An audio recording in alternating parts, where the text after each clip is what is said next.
Right now, there is a kid finishing parents' evening in a heated discussion with his mother, saying, why does he have to study subjects he will never ever use in his life? And she will look at him blank-eyed, stifle a sigh, think for a second, and then lie. She'll say something along the lines of, you know, to get a good job you need a good degree, and these subjects will help you get a good degree. We never had this opportunity when I was younger. And he will reply, but you were young a long time ago, weren't you, Mum? And she won't respond, although what he implies makes perfect sense, that society's needs would have changed since she was 16. But she will ignore him, grip his hand more sternly, then drag him to the car. But what she doesn't know is that she didn't ignore him just to shut him up. She didn't lie because they were just returning from parents' evening and an argument in the hallway would look bad on her resume. She won't lie because she's just spent the last 1 hour convincing a stern-faced teacher that she will ensure that her child studies more at home. No, she will lie simply because she does not know any better herself. Although her whole adult life she has never used or applied Pythagoras' theorem, pathetic fallacy, and still does not know the value of x, she will rely on society to tell her that her child, who has one of the sharpest minds in the school, is hyperactive, unfocused, easily distracted, and wayward.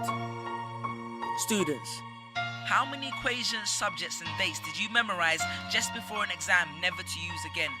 How many A grades did you get which were never asked for when you applied for a job?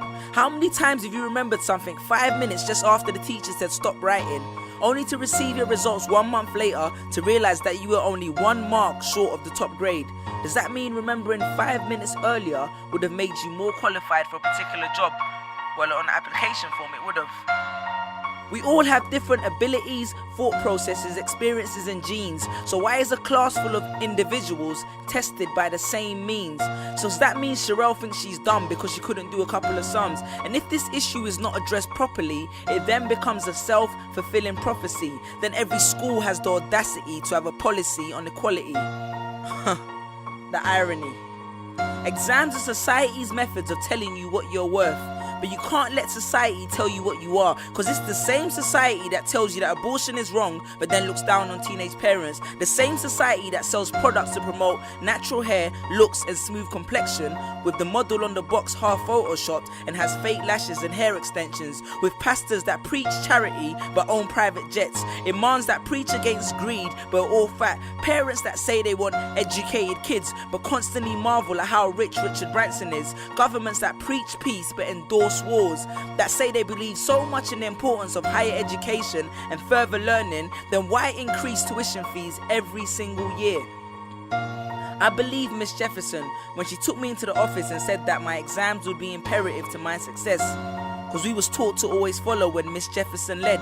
But then I took Jefferson out of the equation and learned to think for myself. I realized we was taught to always follow when Miss led. The irony.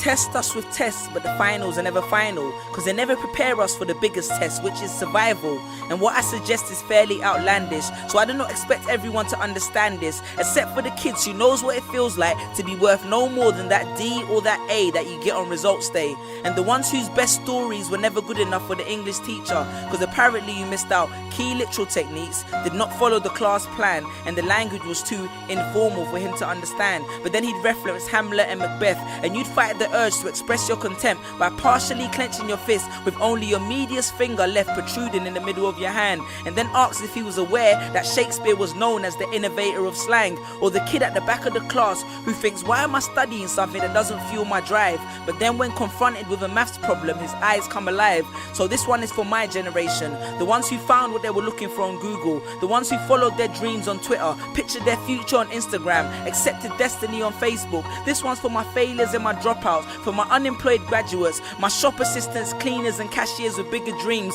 my self-employed entrepreneurs, my world changers and my dream chasers, because the purpose of why I hate school but love education was not to initiate a worldwide debate, but to let them know that whether 72 or 88, 44 or 68, we will not let exam results decide our fate.